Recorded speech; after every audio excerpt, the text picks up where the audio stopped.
Bienvenidos a una nueva explicación de nuestro material de origen. Hoy vamos a sumergirnos de lleno en el fascinante recorrido de una de las mentes más brillantes de la historia, Adi Shankar. A veces, solemos pensar en los filósofos como personas aisladas, allá arriba en sus torres de marfil, ¿cierto? Bueno, hoy vamos a romper un poco con esa idea.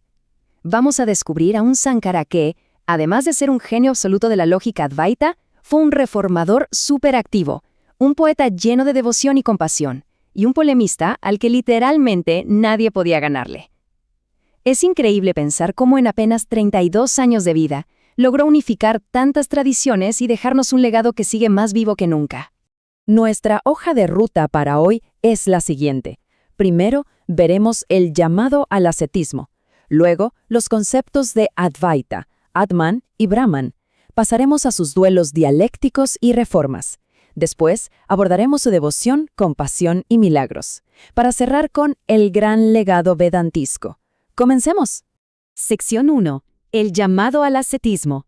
Todo gran viaje tiene que empezar en algún lugar.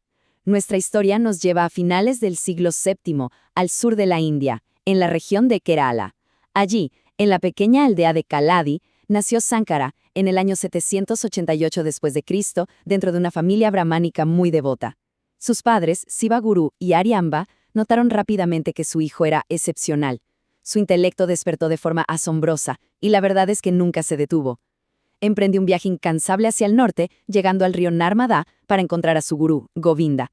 Y de ahí, sus pasos lo llevaron hasta los grandes centros espirituales como Varanasi y las altísimas cumbres de los Himalayas. Fue una vida de movimiento constante, tanto físico como mental. Ahora, ¿qué fue lo que detonó toda esta vocación errante? Bueno, el punto de quiebre fue digno de una obra dramática. Resulta que un día, un cocodrilo atrapó al joven Shankara en el río, así como lo escuchan.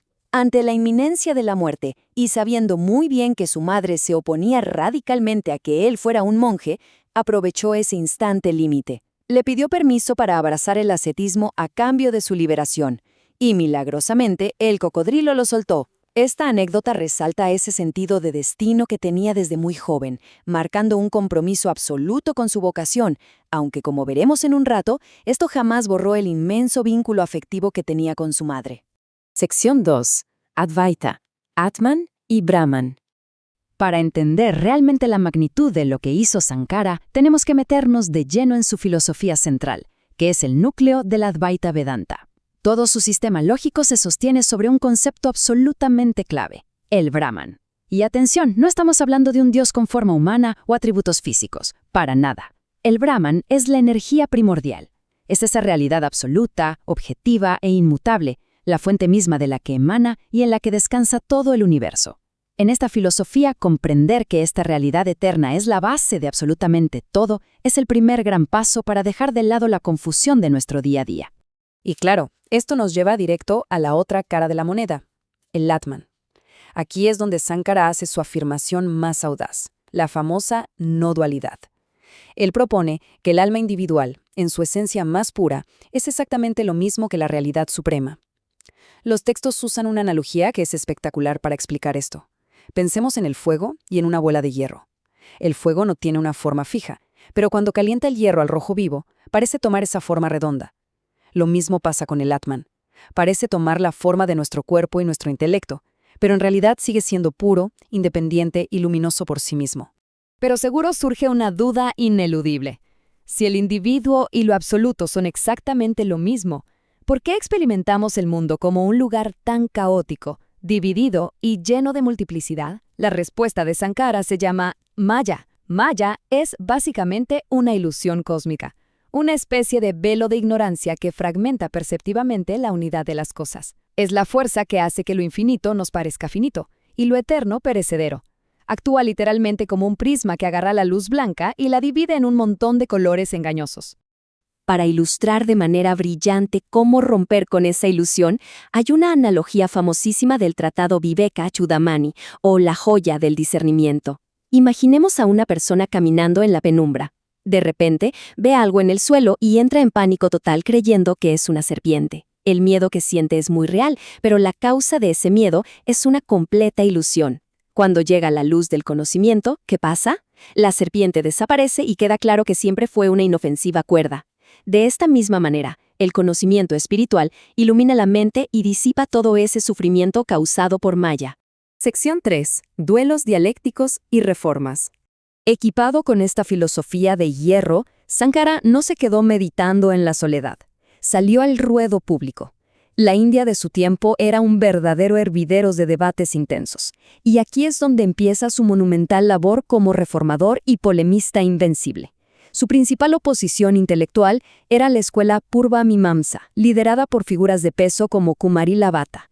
Ellos estaban enfocados estrictamente en cumplir rituales complejos y en el karma. El contraste era inmenso.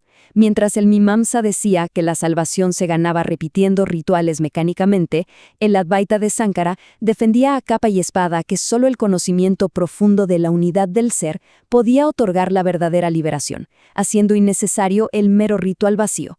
Y en aquel entonces, los debates dialécticos no eran simples discusiones, eran eventos formales y con consecuencias drásticas, donde el perdedor debía adoptar la filosofía del ganador. Uno de los episodios más fascinantes fue contra el gran maestro ritualista Vishvarupa. El duelo fue arbitrado por Bharati, la erudita esposa de Vishvarupa. Ella les colocó collares de flores idénticos a ambos. La regla decía que la agitación mental haría que las flores se marchitaran primero.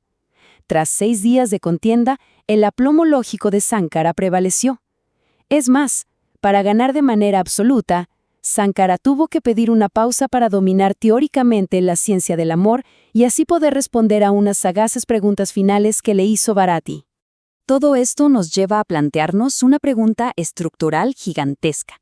Durante el siglo VIII, el hinduismo estaba fracturado en decenas y decenas de sectas incompatibles, adorando deidades distintas y con prácticas muchas veces hostiles entre sí.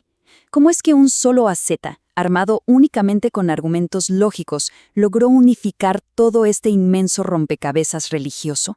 La respuesta está en su genial método de integración. Sankara no actuó como un conquistador que llegaba a destruir creencias, no invalidó la devoción local ni eliminó a las deidades regionales. Lo que hizo fue reorganizar todo el sistema conceptual. Validó que se adoraran a los dioses particulares, pero enseñó que todas esas deidades eran simplemente manifestaciones temporales de una única realidad suprema, el Brahman. Así, construyó una enorme cúpula conceptual, bajo la cual todas las tradiciones encontraban un lugar lógico y armónico. Sección 4. Devoción, compasión y milagros. Esto nos conduce a una transición fundamental, porque Sankara no era solo una mente analítica fría. Hay una aparente paradoja en él. El implacable maestro de la lógica era, al mismo tiempo, un poeta devocional profundamente compasivo que lograba acercar lo sagrado al corazón humano. La tradición cuenta maravillas de sus viajes que reflejan su inmensa empatía y poder espiritual. Se dice que atrajo una lluvia de oro sobre la casa de una mujer muy pobre que le ofreció su único alimento. También se relata cómo, recitando cantos sonoros, apaciguó las devastadoras inundaciones del río Narmada. Y en otra ocasión, frente a brahmanes sectarios que le negaban la entrada a un templo, logró que la estatua principal se manifestara dividida, mitad Vishnu y mitad Shiva. Con esta forma conocida como Harihara, demostró de manera contundente la inutilidad del fanatismo sectario. Pero tal vez el acto de amor más profundo que protagonizó fue hacia su madre. Las rígidas leyes ortodoxas de la época dictaban que una asceta renunciante tenía estrictamente prohibido participar en rituales funerarios domésticos. Sin embargo, al enterarse de que Arya Samba agonizaba, Sankara volvió a casa. A pesar del rechazo y el boicot absoluto de su propia comunidad brahmánica, este gigante intelectual cortó la leña él mismo y llevó a cabo los ritos crematorios en el patio de su casa. Es un momento profundamente humanizador que nos comprueba que, para él, la compasión genuina y la lealtad superaban a cualquier dogma tradicional ciego. Sección 5. El gran legado vedántico. Después de una vida de constantes peregrinaciones, polémicas y reformas, llegamos a la fase conclusiva de este análisis. Su legado institucional y literario es verdaderamente asombroso si consideramos que vivió solo 32 años. A nivel literario, redactó comentarios magistrales para los 3 pilares fundacionales del conocimiento vedántico, los Prasthanatrayas, los Upanishads, los filosóficos Brahmasutras y el inmenso Bhagavad Gita. Al hacer esto, rescató a estos textos de interpretaciones fragmentadas y les proporcionó una lente analítica sólida y unificada, convirtiéndolos en material de estudio obligatorio que perdura hasta el día de hoy. Para asegurar que todo este conocimiento no se perdiera tras su partida física, Sankara mostró una visión organizativa sin precedentes. Fundó estratégicamente 4 grandes monasterios, conocidos como mathas, ubicados en los 4 puntos cardinales del subcontinente indio. Estas instituciones actuaron, y siguen actuando en la actualidad, como vigorosos faros académicos encargados de preservar y propagar sistemáticamente la filosofía del Advaita Vedanta a través de los siglos. Paralelo a esta enorme estructuración, su influencia logró depurar de manera imparcial las costumbres religiosas. Durante su andar, se topó con diversas sectas tántricas que exigían brutales sacrificios de sangre, a veces incluso humanos. Con su lógica, Sankara purificó estos rituales, exhortando a que las ofrendas fueran meramente simbólicas, como dar flores o arroz. Instauró la idea civilizadora de que el sacrificio definitivo no pertenece a lo físico o a la carne, sino a la mente. Es una entrega interior de nuestro ego hacia el universal.